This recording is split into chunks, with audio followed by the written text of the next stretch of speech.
Bonjour, je suis Bertrand Blondeau, je suis président du conseil scientifique de l'AJD et j'ai choisi de vous présenter un article assez récent qui va vous présenter un nouveau dispositif combinant la biologie électronique, ce qu'on va appeler la bioélectronique, et qui constitue une innovation technologique pour le traitement du diabète de type 1. Le sous-titre de cette présentation que j'ai choisi, c'est des bulles et de l'insuline, et vous comprendrez bientôt pourquoi j'ai choisi ce sous-titre. Donc la thématique que j'ai choisi d'aborder concerne la thérapie cellulaire du diabète de type 1. Comme vous le savez, cette thérapie repose sur le concept d'apporter aux patients diabétiques de type 1 des cellules produisant de l'insuline en quantité suffisante, de façon régulée et autonome. C'est ce qu'on appelle également le pancréas bioartificiel, et l'idée est bien entendu de faire aussi bien, voire mieux que la boucle fermée, avec un système qui va reposer sur une autonomie de sécrétion d'insuline de façon biologique plutôt qu'électronique.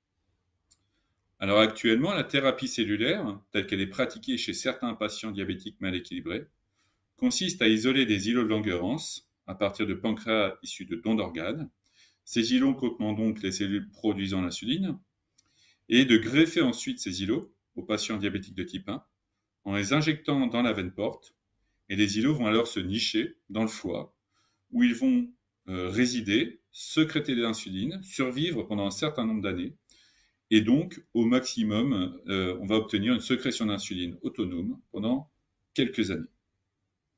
Cette greffe, bien que toujours pratiquée et réservée à certains patients diabétiques de type 1 très particuliers, bute cependant sur plusieurs écueils. La greffe nécessite en effet, pour fonctionner, un grand nombre d'îlots. Il faut en général de 200 à 300 000 îlots, issus de 2 à 3 dons d'organes, pour atteindre une insulino-indépendance qui peut, au mieux, perdurer quelques années. Le deuxième problème est le besoin d'un traitement immunosuppresseur qui va être nécessaire pour éviter le rejet de cette greffe d'îlots. Mais le problème, c'est que ce traitement immunosuppresseur est souvent associé à des effets secondaires qui ne sont pas anodins. Enfin, un troisième problème est que ces îlots ne sont pas greffés dans des conditions optimales, leur permettant de survivre et donc de fonctionner le plus longtemps possible. Pour résoudre ce problème, plusieurs solutions sont actuellement proposées. Pour pallier le manque d'îlots issus des dons d'organes, la solution est de produire des cellules productrices d'insuline à partir d'autres sources.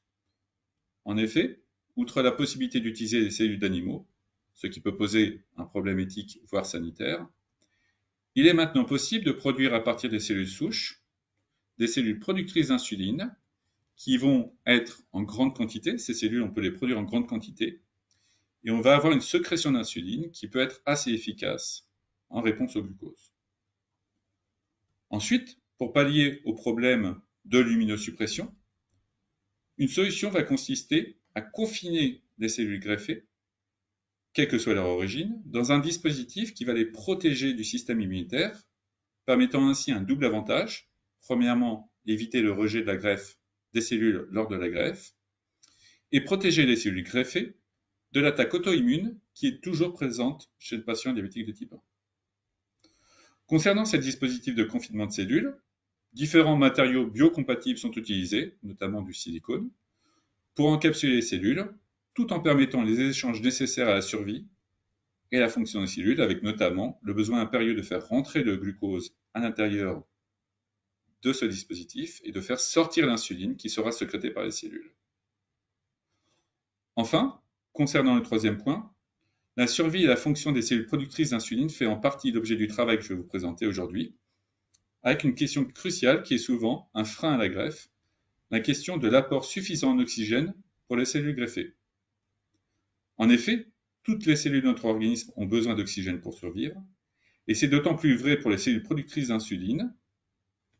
En effet, sans rentrer trop dans les détails mécanistiques, il faut savoir que la cellule productrice d'insuline va sécréter l'insuline en réponse au glucose. Vous voyez ici en bas l'insuline sécrétée par cette cellule en réponse à l'entrée du glucose dans la cellule bêta.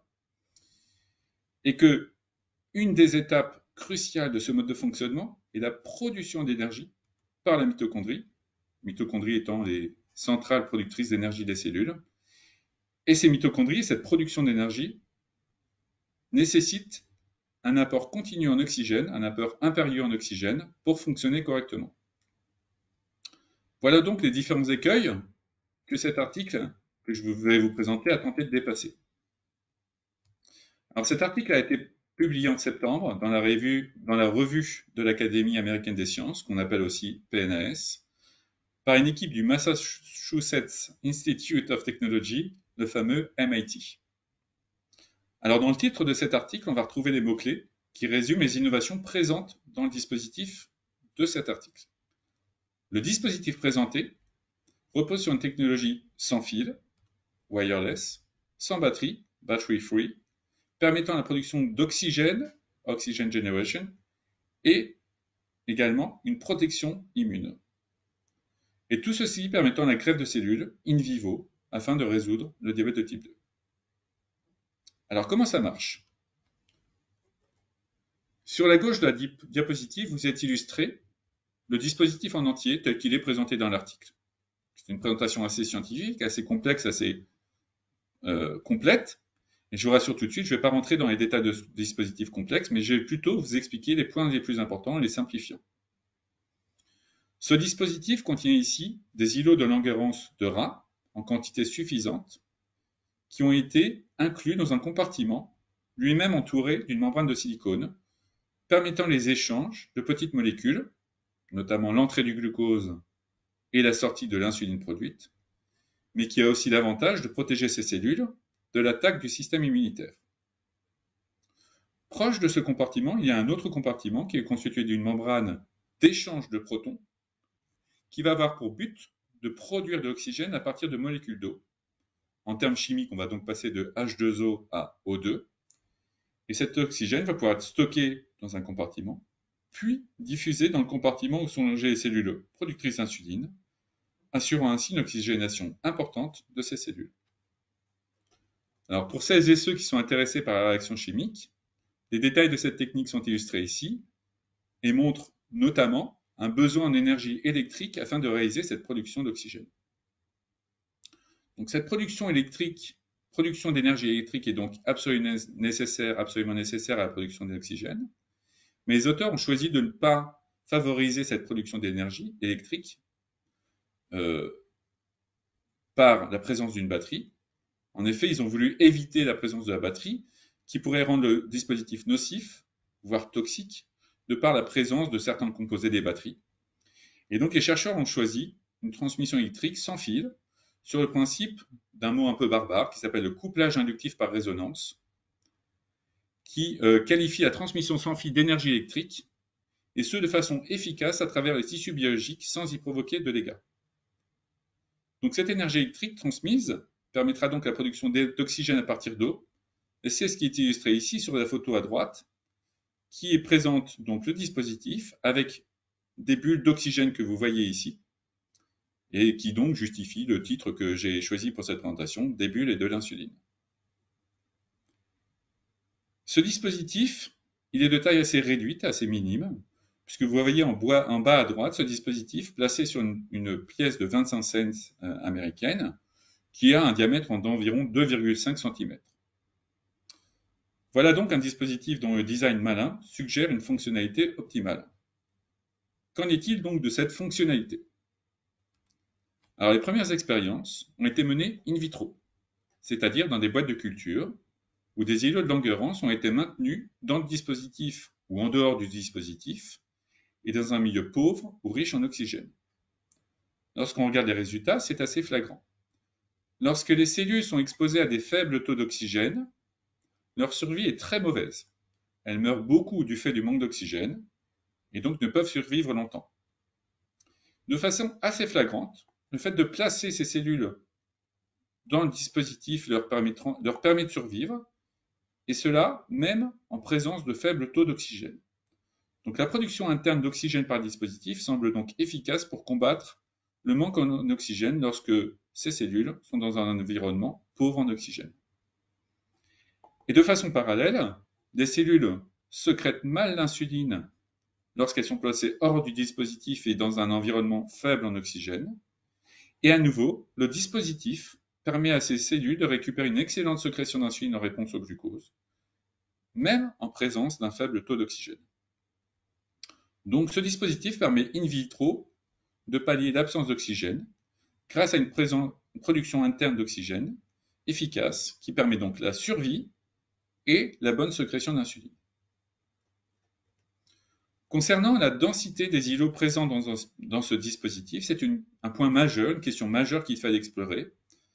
En effet, lorsqu'on greffe des îlots humains à un patient diabétique, cela requiert une grande quantité d'îlots, 300 à 400 000 îlots. Et si ce même nombre doit être apporté par le dispositif présenté ici, il convient d'en définir les capacités de densité et surtout de définir si un grand nombre d'îlots présents dans le dispositif pourrait survivre grâce à l'oxygène fourni. Cette expérience a été réalisée, toujours in vitro, dans des boîtes de culture où on a différentes densités d'îlots qui ont été introduites dans le dispositif, avec des densités qui vont de 5000 îlots par centimètre carré, 2500 îlots par centimètre carré ou 600 îlots par centimètre carré. Et les îlots ont été suivis sur leur capacité à survivre dans cet environnement, dans cette densité, avec un environnement faible en oxygène. Et les résultats sont assez intéressants. Il y a 2 points majeurs à noter. Premièrement, même en présence d'une grande quantité d'îlots, les îlots sont capables de survivre et de fonctionner normalement dans le dispositif. Mais surtout, la quantité d'insuline produite en réponse au glucose est très importante, alors même que ces cellules sont placées en forte densité dans le dispositif et dans un environnement faible en oxygène. Donc, passons maintenant aux expériences réalisées chez l'animal de laboratoire, preuve de concept de l'efficacité du dispositif in vivo. Donc le dispositif chargé d'îlots de Langerhans a été placé sous la peau de souris déficientes en insuline, donc des souris qui n'ont plus de cellules bêta, qui n'ont plus de sécrétion d'insuline, mimant ainsi un diabète de type 1. La glycémie a été mesurée sur 30 jours chez ces souris et chez des souris greffées et chez des souris contrôle, donc c'est-à-dire des souris diabétiques non greffées par le dispositif. Les résultats sont assez impressionnants. Vous voyez en noir les glycémies très élevées, 5 grammes par litre, des souris diabétiques non greffées. Et vous voyez en rouge les glycémies normalisées inférieures à 2 grammes par litre des souris qui ont été greffées. Donc vous voyez que ce dispositif, lorsqu'on le greffe, permet de résoudre l'hyperglycémie chez la souris diabétique. Et pour prouver que cette normalisation de la glycémie est bien due au dispositif, la glycémie a été mesurée après avoir retiré ici, à ce moment-là, le dispositif. Et vous voyez que l'ablation du dispositif entraîne une montée importante de la glycémie qui rejoint des valeurs dangereusement élevées. Donc sur une période de 30 jours, le dispositif permet de normaliser la glycémie des souris diabétiques. Associé à cette normalisation de la glycémie, les chercheurs ont aussi également observé un arrêt de la perte de poids associé au diabète lorsque les souris sont greffées par le dispositif. Vous voyez la courbe noire des souris contrôle diabétique non greffées qui perdent du poids du fait de l'absence d'insuline.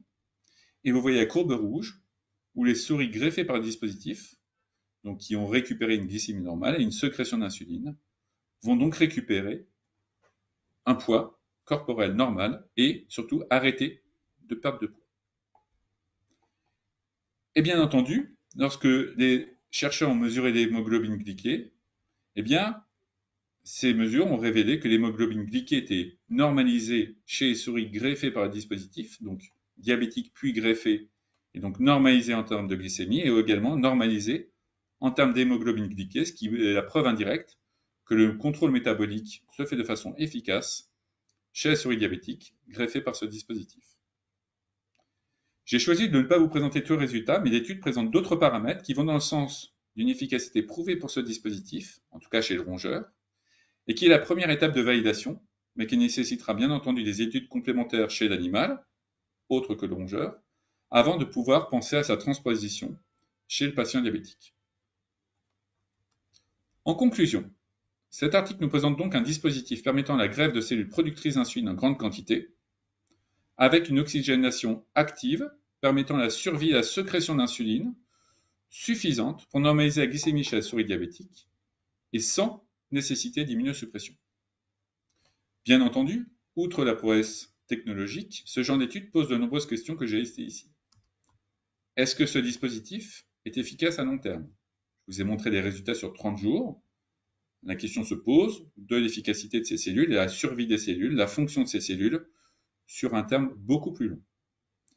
Est-ce que ce dispositif pourrait être applicable chez les patients diabétiques en termes de nombre de cellules à greffer, de sécurité sanitaire? On a vu que la densité des cellules pouvait être importante, 5000 îlots par centimètre carré. Pourra-t-on atteindre une quantité suffisante d'insuline pour normaliser la glycémie chez un patient diabétique? C'est une question qui reste à résoudre. La sécurité sanitaire semble suffisante puisque le compartiment dans lequel les cellules sont incluses est hermétique et donc ces cellules restent confinées à l'intérieur. Une autre question concerne donc le meilleur site de l'implantation, car je vous l'ai dit, le dispositif nécessite une transmission sans fil d'énergie, donc il n'y a pas de fil qui passe à travers la peau, mais il nécessite tout de même un dispositif qui permet l'exposition donc à un autre dispositif extérieur au corps et qui transmet l'énergie. Une question se pose aussi sur les effets secondaires. En effet, lorsque ce dispositif produit de l'oxygène à partir de l'eau, ça peut entraîner éventuellement une déplétion locale en eau, une sorte d'assèchement local, mais également la production d'hydrogène, qui est connue certes pour être une molécule antioxydante, mais qui pourrait aussi avoir des effets locaux si cette production d'hydrogène est trop importante. En tout cas, cet article est un bon exemple de la nécessité des approches scientifiques complémentaires, donc mélangeant ici la biologie et l'électronique, afin de développer des technologies innovantes pour le traitement du diabète. Voilà, j'espère que cette étude vous a intéressé et je suis disponible pour répondre à vos questions.